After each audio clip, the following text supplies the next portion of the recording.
So again, these are 6 foolproof ways to tell that a woman is toxic. Let's get right into it. Number 1, she's always the victim. If she's always pointing fingers, blaming you, never taking accountability, it's always everyone's fault but hers, this is not a good sign, and a sign that she's unable to take accountability for her actions, which is obviously not beneficial if you're looking for a healthy, mature relationship. Yeah, if she can't take responsibility, you're going to have a very bad time. So for example, if she always blames you for stuff, right? Oh, the reason I'm acting this way is because of you. It's your fault. You started it. You created the problem. If it's always your fault, you're gonna have a bad time. This is the type of girl that's always going to make you feel guilty, who's going to make you feel like you need to be apologizing for things that you didn't even do, simply because of the fact that she can't take accountability for her actions. Plain and simple, it's exhausting to be with someone like this, and a toxic situation to be in where someone is always blaming other people and playing the victim. Now, there's a really big difference between playing the victim and actually being the, person who is in the right in a situation. I'm not saying that she can never be the victim in a situation, but I do think that constantly playing the victim or wanting to be the victim and wanting people to feel bad for you and throw a pity party for you is not a good way to live your life and is exhausting to be with someone like that. Indeed. Very true. Let's continue. Number 2, and one of the easiest ways to see things from the very beginning, is that they play games. This is something that you honestly might be able to pick up on from the very start and save yourself some time. I say this all the time on my channel. If you have been on my channel for a while, I'm sure you've heard me say this a million times. If she's playing games with you, this is a sign that she is insecure and immature, and we don't have time for that here. And also, this is going to be a window into what the rest of your relationship is going to look like with her, which probably is not a healthy, happy one. I will also say this, and I think it's important for me to mention this at some point in the video, is that a lot of times toxic people and toxic behaviors stem from, insecurity, immaturity, but also trauma, and also things that we need to deal with and heal within ourselves that a lot of people just don't step up and do. Does it mean? Yeah, so by the way, what does it mean when they play games? It means they're hot, they're cold, they're into you one day, then the next day they say they're not, they're wishy-washy, they flake, they manipulate you, that sort of thing is what playing games means. They toy with your emotions on purpose, etc. Mean that this person is going to be toxic forever? No, absolutely not. Does it mean this person is going to be undateable for their entire lives? No, absolutely not. But I will say, it is not your responsibility to stick around and find out if they change or to try to be the one to change them. I would not recommend any of you do that. In this case of talking about a toxic girl, it is her responsibility to take ownership for her toxic behaviors and heal herself and work things out so that long term, she can potentially be in a healthy, happy relationship. Yeah, it's not your job to fix her. If she is broken, let her stay broken and go on to a new girl. Seriously, guys. And while we're on the topic of stepping up and taking charge of your mental health here, I'm really excited that today's video is sponsored by... Oh, okay. We'll skip this sponsor. I've been feeling a little bit overwhelmed and I've been struggling a little bit, running 2 YouTube channels, trying to make time for myself. Okay. One sec. Okay. Competition. Being competitive and competition in general is a very normal thing in a lot of aspects of our lives. Maybe you're playing a video game or a board game, or you're doing something fun with your partner that gets a little bit competitive. What is not healthy is when your achievements become competition. And I found a quote from an article that I want to share with all of you that says, "Healthy relationships are based on a mutual desire to see the other succeed in all areas of life," Carabello says. "But when things turn toxic, every achievement becomes a competition."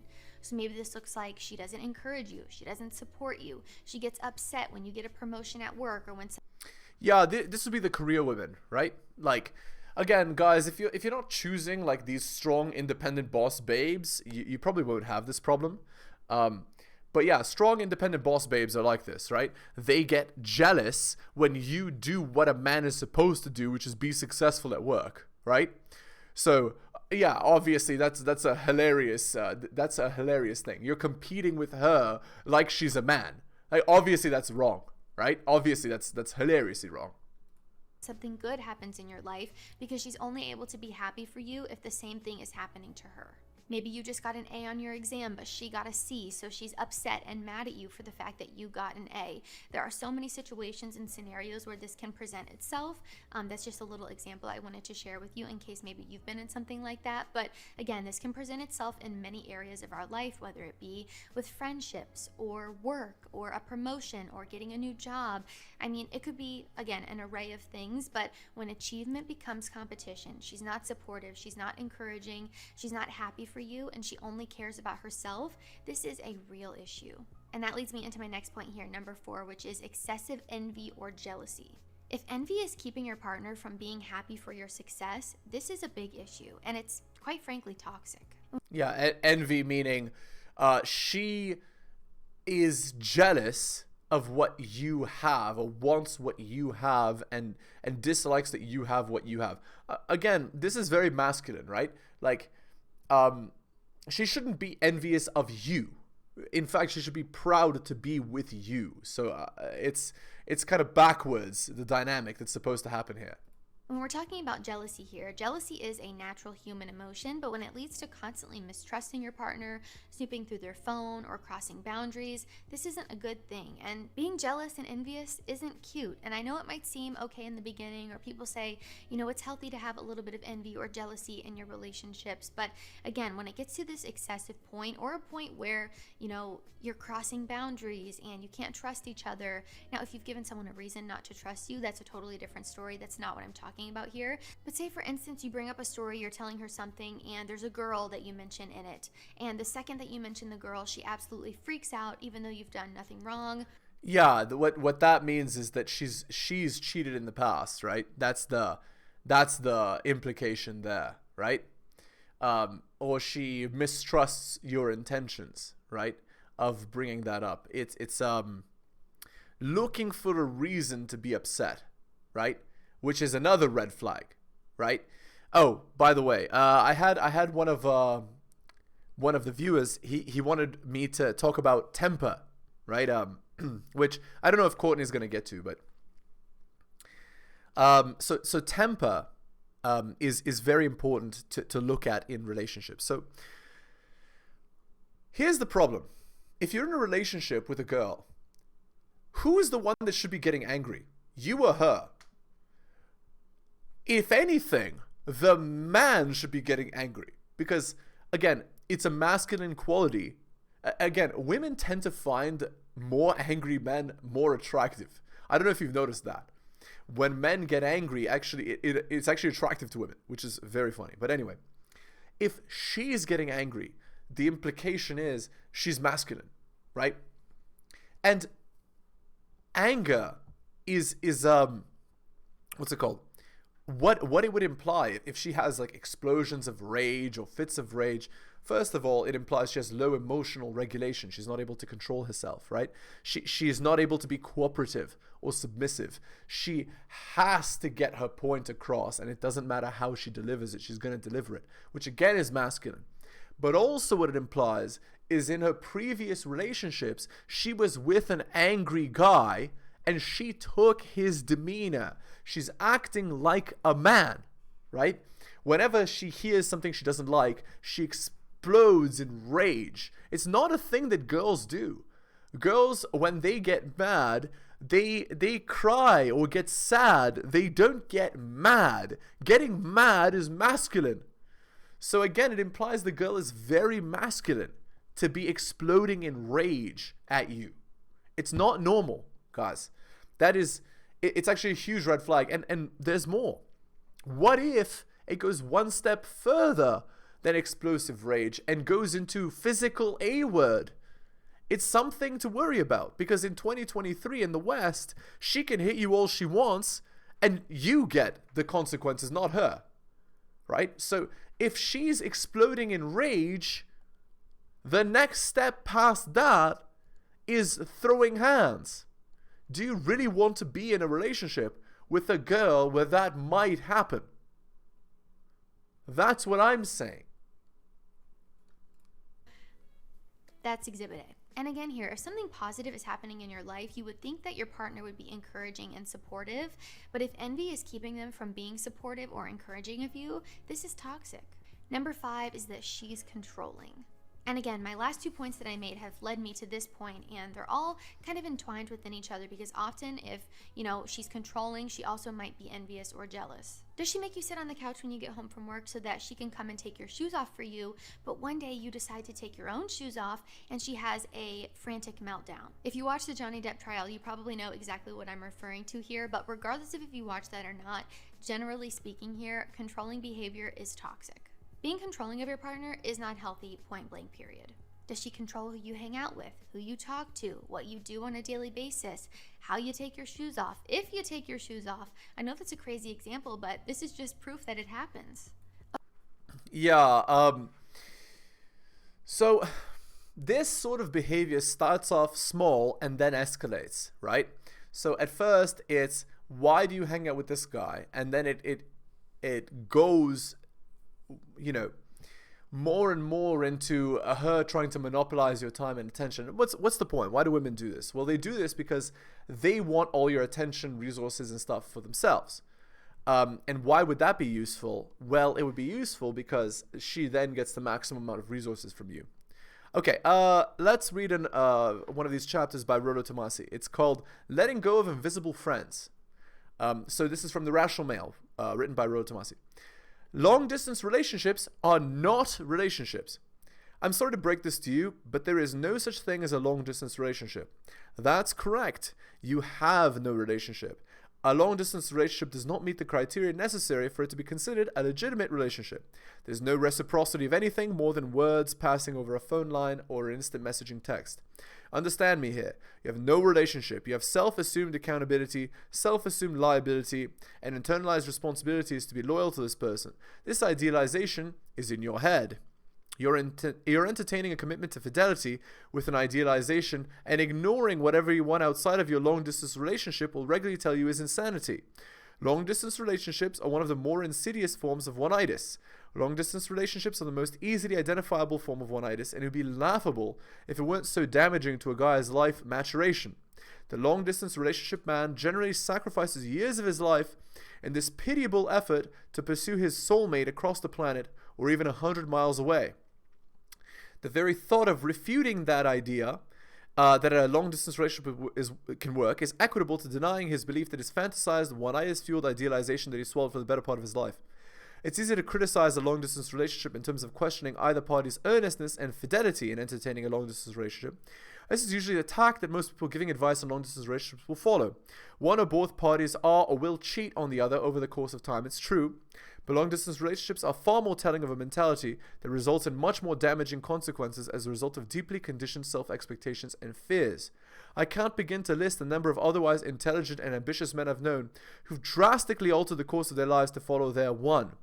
Men who've changed their majors in college, who've selected or switched universities, men who've applied for jobs in states they would never have considered, accepting jobs that are substandard to their ambitions or qualifications, men who've renounced former religions, and men who've moved across the planet all in an effort to better accommodate an idealized woman with whom they've played pseudo-boyfriend over the course of a long-distance relationship, only to find that she wasn't the person they thought she was, and were depressive over the gravity that their decisions played in their lives. A long-distance relationship is akin to a let's just be friends, but writ large and festering in a man's life. You play surrogate boyfriend, voluntarily accepting and internalizing all the responsibilities and accountabilities of being a woman's exclusive monogamous partner, with no expectation of reciprocating intimacy or bedroom fun in the immediate future. However, a long-distance relationship is worse than a let's just be friends arrangement, since it pervasively locks a man into a success or failure mentality with regards to the relationship actually being legitimate. After all, she's agreed to remain his girlfriend from miles away. And if he's the one to falter her, it's his lack of perseverance and his oneitis ego investment that dooms them. Once the long-distance relationship inevitably ends, he's the one left with the self-doubt. He's the one beating himself up over wasting time, money, and effort, and he's the one feeling guilty whether he or she is the true cheater. Invisible friends. A long-distance relationship is like having an invisible friend with whom you're constantly considering the course of your actions.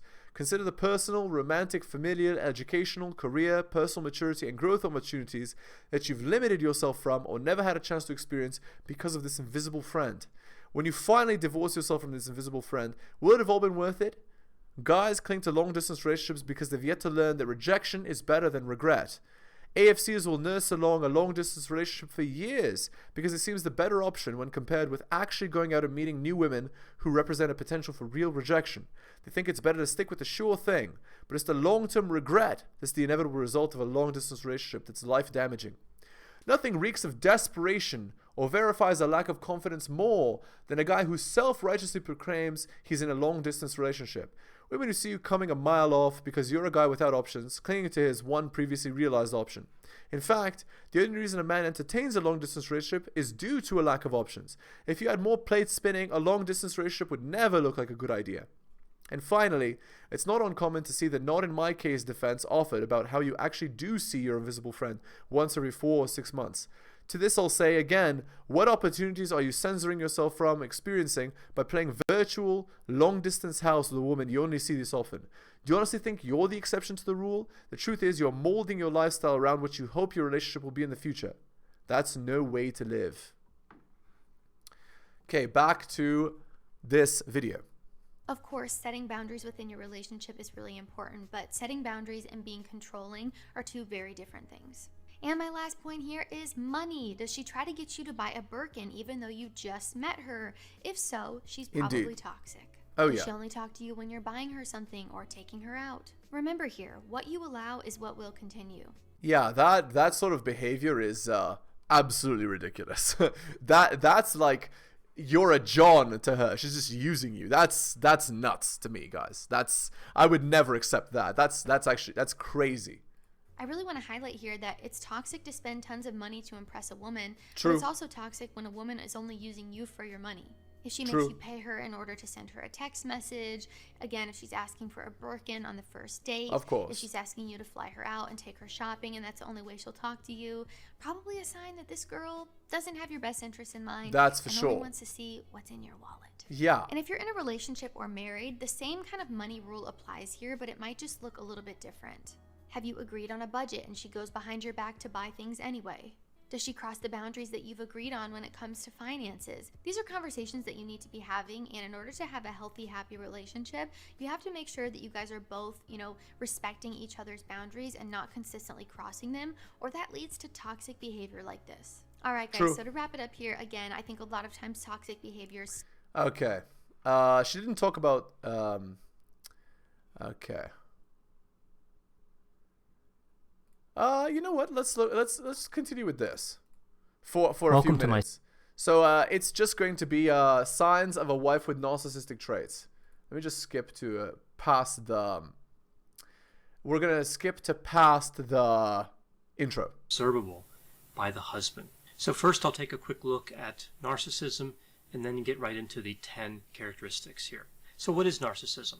Well, narcissism is a set of personality traits characterized by being self-centered, having a sense of entitlement, having a need for admiration, and having low agreeableness, being disagreeable. Now, when we move past this, we get into two types of narcissism, grandiose and vulnerable. With grandiose, we see characteristics like being self-confident, having superficial charm, being arrogant, being resistant to criticism, being callous, unemotional, and having externalized anger. With vulnerable narcissism, we see characteristics like being distrusting, feeling insecure, being resentful, having a lot of shame, being hypersensitive to criticism, being defensive, cold, distant, unforgiving, and having internalized anger. Much of the time when somebody's narcissistic, they tend to fluctuate between these two types of narcissism, so this list will have characteristics related to both types. Now, as I read the items in this list, when I use the term wife here, I'm talking about a wife with narcissistic characteristics, and when I use the term husband, I'm talking about a husband who does not. Because if both people have narcissistic characteristics, that would really be a different list. That would manifest differently. So again, the wife's narcissistic here, and the husband is not. So moving right into the list with characteristic number 1. This is a continuous sense that the wife is disappointed. She's disgusted by the husband's appearance, his earnings, like at his job, his contribution or lack of contribution to household chores, interactions with the children, his motivation, his educational level. So really, in many ways, if not in every way, the wife is putting the husband down.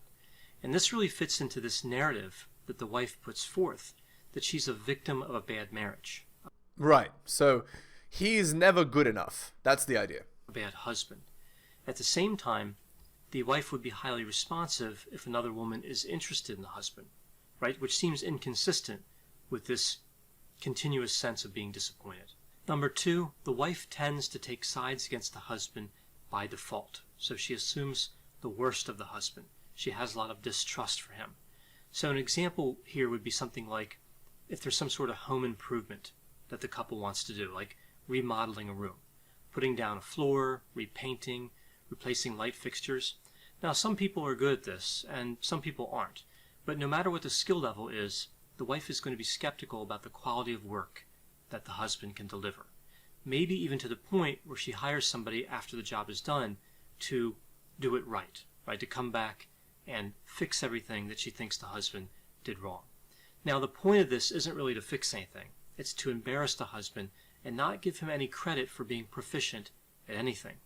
Right. That's not giving him any credit. Not able to not able to acknowledge that they're doing anything right. Giving him credit would run against this narrative that he's a bad husband. Now moving on to number three. Number three involves the fantasies of success, power, wealth, and other factors that we see with narcissism.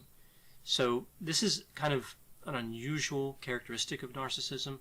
Somebody who's narcissistic has these fantasies somewhat frequently, and they tend to be fairly stable fantasies, like the same fantasy over a long period of time. Now here, with the wife who's narcissistic, we would see several that involve another partner, like a replacement for the husband. And these aren't really delivered in a subtle way. Now, narcissistic fantasies extend into the future most of the time, but they can also be in the present and in the past.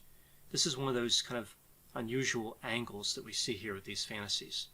So the fantasy could actually be going back in time and marrying somebody more worthy, a better provider, a better lover.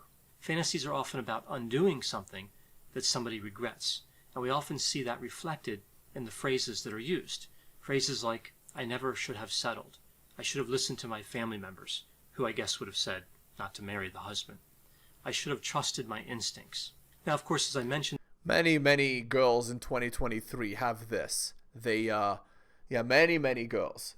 Basically, once girls have slept with a bunch of chads and become alpha widows, they actually exhibit a lot of these behaviors, guys. A lot of these. That's pretty scary. The fantasy could also be in the future, and most of the time it would be. And with the future-oriented fantasies, we see that the wife is clear that if the fantasy could ever come true, she's gone. The marriage is over. She's not even pretending that there's a good relationship between the couple. Consistent with all the types of fantasies, the wife compares the husband to other men. She points out how other men are better. Now, what's interesting about these fantasies as well is that if the husband is doing something that supports one of the wife's fantasies, she gets along with the husband. So she gets along with him when he's working toward one of her fantasies. So if he takes a new job that's more demanding on him, but it pays better, the wife could be supportive, right? That kind of feeds into her fantasy. More money, or it could be just having him have the house more. That could be the fantasy as well, giving her more opportunities to explore alternative relationships. Number four is that the husband is paying for the sins of others. So what do I mean by this? Well, we see that in a lot of cases when people are narcissistic, they experience some sort of maltreatment when they were younger. So maltreatment from a prior husband, prior boyfriend, parent, other relative, whoever it was in the case of the wife who has narcissistic traits. Every problem the wife has becomes the husband's fault. He is assigned all the blame. The husband, in a sense, becomes a composite of all those wrongdoers. And with his actions, whether they are right or wrong, they represent all the bad things that happen to the wife. So he represents the wrongdoers, and his actions represent all the bad occurrences. Yeah, guys, you really don't want to be in a relationship with with someone like this. Okay, shout outs to Dr. Todd Grande. That was actually some straight up amazing stuff there. So you can check out his video. It's just 10 signs of a narcissistic wife. Okay. All right. This is posted 2 hours ago on relationship advice. The guy is 26 and his girlfriend is 26. I broke up with my girlfriend because of the way she was acting. Do I need to fix this? I need some advice because I don't really know what to do. We've been together for 6 years and the first 4 or 5 years were great. Over the last year or so, she's become bitter, for lack of a better word. It's gradually gotten worse, but the general vibe is that she doesn't want to be together anymore. She gives me dirty looks, she sleeps in another room, she won't let me touch her or even hug, she tells me to shut up when I speak, she declines any dates or activities together, but always goes out with friends, the list goes on. Yeah, she wants to break up. I've tried so hard to make things better. I've sat her down 3 times and explained that I'm not happy with the way things are. And each time I've done this, things have improved for a week or 2, and she's promised to be better, and it's back to a normal relationship for a short while before going back to not being good. A few weeks ago, I snapped. She threw me one of her dirty looks, and I couldn't take it anymore, and I said I'm done. I said I've tried to make this better, and it's clearly not worked, so we're over, and I want you to move out. She cried and said nothing and left to stay at her parents' house. Around a week later, she messaged and asked if we could talk. We met at a neutral location, and she said that she's unhappy at work, her contraceptive pill is changing her moods, she needs help, and she doesn't want to lose me. Of course, I agreed to help her through this and said I want to make it work and I'll do anything to help. We agreed she would stay with her parents and we take it very slow. A few days later, she started messaging me things like her family are really angry at me. I need to make this up to her by buying her flowers. I need to take her on dates. Her dad wants to have a chat with me. Her brother doesn't want her back together with me. Generally messaging things that imply that I have a lot of making up to do and that her family and friends hate me and that I'm the one that's messed up. I have no idea what she's told them that's happened between us. I feel like this has made me resent her even more. I feel like this is the entire reason our relationship ended.